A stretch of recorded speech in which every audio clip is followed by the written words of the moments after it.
Sharp Game here, coming at you with another episode from ChooseYourRelationships.com.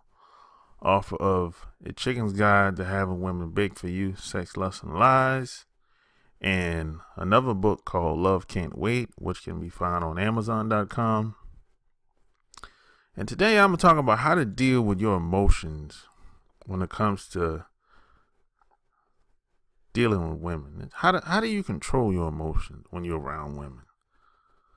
I mean, because there's a lot of guys that I see when I'm out and about and on the internet. Motherfuckers is making videos crying, whining, and begging, and yelling and screaming to get the girl back. And they think that they think that it's gonna work. They think if they're gonna beg and scream and yell and talk about what she done to him and calling her names and sending her emails. I never seen no shit like this before. Guys that get emotional like that, I'm scared to be around them. They scare the shit out of me. That's just like a woman that prays a lot without taking any type of actions when things happen.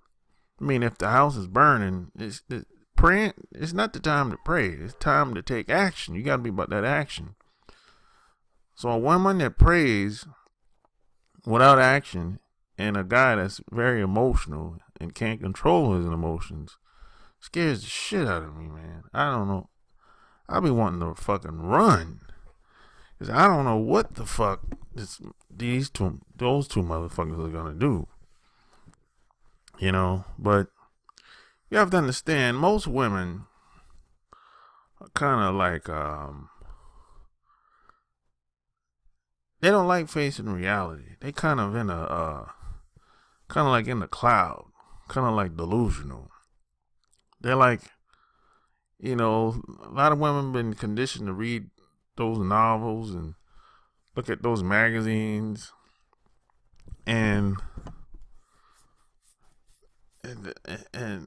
no one ever really told them how it really is, what they really have to face, which puts them at a disadvantage because they have what I call an identity crisis. They think that what's on television or in the magazines or in the videos, they think when they see the celebrities looking a certain type of way or doing certain type of things, they really think that everyone lives like that. I mean, they really do. And that's it's so sad. There's a lot of women that really think what they see on TV, they think that's how most celebrities live. But that's not, most of them don't even live close to that shit. Yeah, they might have a nice house. They might have a nice car. But they're not spending $10,000, $20,000, $50,000 a day. They're not doing that shit. And then you got a lot of these girls on Instagram. A lot of guys will DM these girls and send them dick pictures why the fuck would you do that? I mean, I never thought about sending a stranger a picture of me naked, someone that I don't even know, never seen in my life. I mean, I don't understand. I mean, maybe you can tell me. I don't get it. But here's the deal. All jokes aside. First off, I'm a black man in America. And when I walk outside of my friends and my family, I put my emotions to the side. Because when I walk outside and get in my car and drive down the street, go to work or travel all across the country or wherever I go in these streets, I know that first thing, no one gives a fuck about me as a black male. That's just how it is. It's been that way since, I don't know, 500 years. No one gives a fuck about me. No one knows me, especially where I live at. I live in Atlanta. I'm new here. Haven't been here very long. No one really knows me here. So no one gives a fuck about me. No one really cares what I have to say. I'm just a number here. You know what I'm saying? That's my mentality when I walk outside and get in my car. You know, anything could happen to me. I could get shot. I could get jumped. So I don't assume shit when I walk out the door outside of where I live, outside of my house. I don't assume shit, period. I don't expect anything from anybody. No one knows me. No one cares. This town is, you know, it's a rat race. It's this dog eat dog here. You know what I'm saying? You got it's heavy traffic here, 7 days a week, 24 hours a day. So no one gives a fuck. People trying to get where they trying to get to. That's the first thing. And when you get it, you have to prepare yourself for this shit, though. I wasn't always like this. See, I used to be gullible and kind of naive. I used to think that, hey, I'm a cool dude. Everyone should like me automatically, right? No, that's foolish thinking. And once you get to a point where you so comfortable in your own skin, you don't need to be validated, or you shouldn't seek validation from anybody.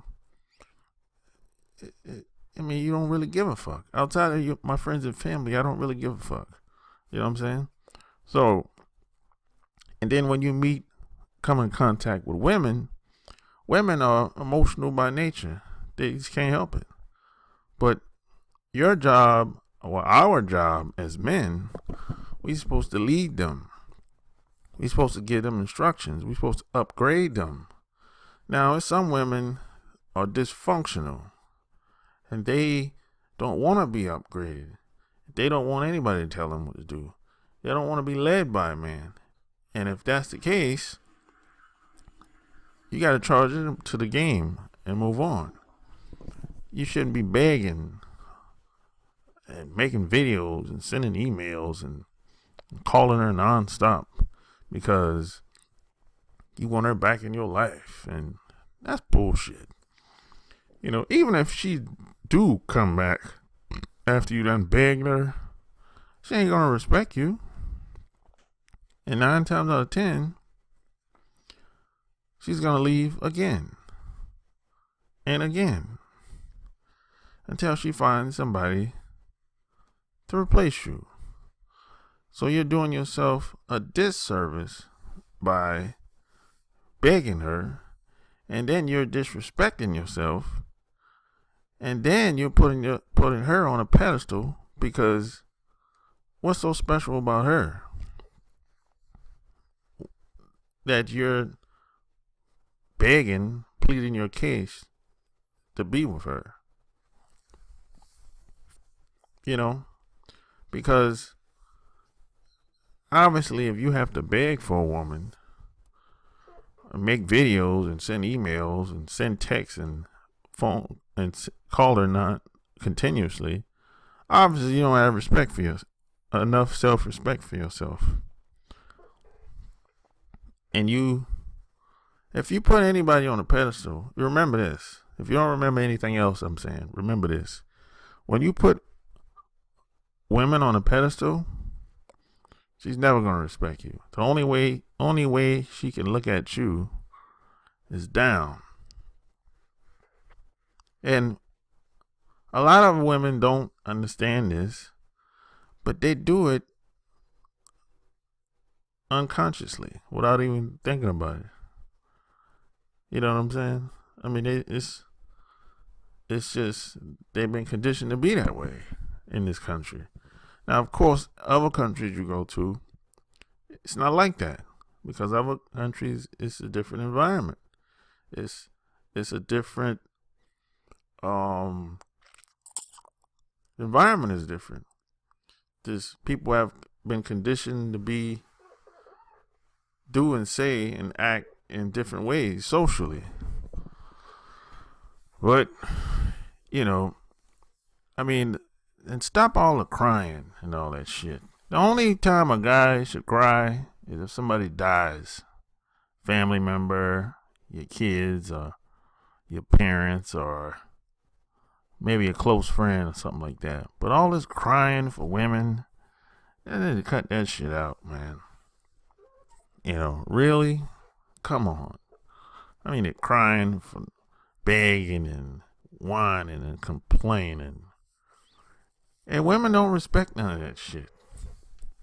And besides, you supposed to be leading the women. I mean, the both of y'all crying and yelling and screaming, that shit ain't gonna work. That's like the blind leading the blind. Really. And you have to understand that a lot of women out here, I know you're walking on icicles around a lot of these women, but a lot of these women are doing things based on stereotypes. And the propaganda, it doesn't help. It makes things worse because a lot of women, they believe what they see on television as far as movies and all the violence and all the bad social programming and the interaction between males and females, even people between other nationalities as well. See, like, for example, if you meet a woman let's say you meet a white woman that's at a bar or a restaurant or club or something like that. Now, she might believe that what an incident or something she saw on television, she might think she can do the same type of shit to you. I'm serious. It's women that'll look at television, and if you're a black guy, they'll believe they throw all us in the basket together. So they'll say, okay, if a black dude got his ass kicked on television by a cop or by anybody that's white, some people will say, well, I guess this is what happens a lot. Black guys get their ass kicked, or they get pushed over, or I can just talk to this guy any type of way that I want. And this is the conditioning that happens in this country. So let's take, you got millions of white women in this country, right? So they might be out at an event, conference, or party, or job function, or whatever. And you, as a black male, come in the building, and subconsciously she'll automatically think that you ain't nothing. She can talk to you any type of way you want because you're not gonna do shit about it. And subconsciously, this is the programming that happens with a lot of women. And when you check her, she'll be caught off guard. She'll be like, you're being difficult, or she'll play that victim card like a lot of them do because she thought she could get away with some shit that she saw on television. Now, not only are a lot of white women doing this, women across the board are doing things based on stereotypes. I'll give you another example. There's some people that I've met over the years, they think all black people can dance. Just like they think all black people listen to rap music. Right? Now, I got I got 3 sisters. Right? Two don't listen to any music. And one of them listen to gospel music only. You know what I'm saying? Like, and when it comes to me, right? I can dance, but I can't dance like some people that I see on television, or like some of those guys that have videos. But people think that a lot of women will look at that shit and be like, "Oh, okay, all black people should learn how to dance." If they keep looking at it over and over, if they keep seeing it over and over on television, they'll just assume that, okay, if one black person can do it, or a couple black people can do it, they'll just assume when they meet black people in person, they should be able to dance too. People think like this. I mean, this might sound crazy, but this shit becomes a stereotype after a while. And a lot of these women will play on the stereotypes. They'll take advantage. They'll try to take advantage of you. You know, the large majority of them. And, you know, this is what happens out here. You know, so a lot of women are, you know, a lot of the relationships and a lot of interactions, it starts on stereotypes. You know, just the way some people talk. You know, black people talk different everywhere you go in America, for the most part, right? But at the same time, if I really listen to what people are saying, I can still figure out what they're talking about. It might take me about a second for me to catch on, but I get it. Everyone speak different, kind of like a different dialect. You know, it's kind of, you know, I get it. But a lot of people they don't understand that. They'll say, you know, they'll make fun, make jokes, and you know, they'll try to embarrass you sometimes. But I tell you all of this because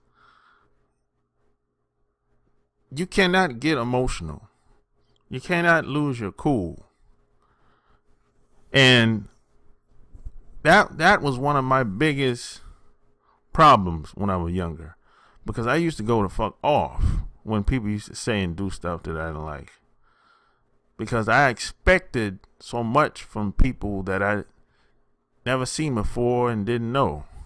So today, when I walk outside, I don't expect shit. I don't expect anything. That way I won't get caught off guard, and I'll know how to handle the situation. Because if you get emotional and you make a decision based on your emotions, 9 times out of 10, it's not going to work in your favor. So I know it's easier said than done. It's hard, trust me. It takes practice doing this shit. Just like I said, you have to prepare for this shit. But, you know, I don't give a fuck what anyone says. You can call me a nigga all day long. You call me anything you want, as long as you don't touch me. As long as you don't touch me or spit on me or any of that other shit, I don't give a fuck. As long as you don't do anything to harm me or put me in harm's way, I don't give a fuck. Me and my family, friends, I don't give a fuck.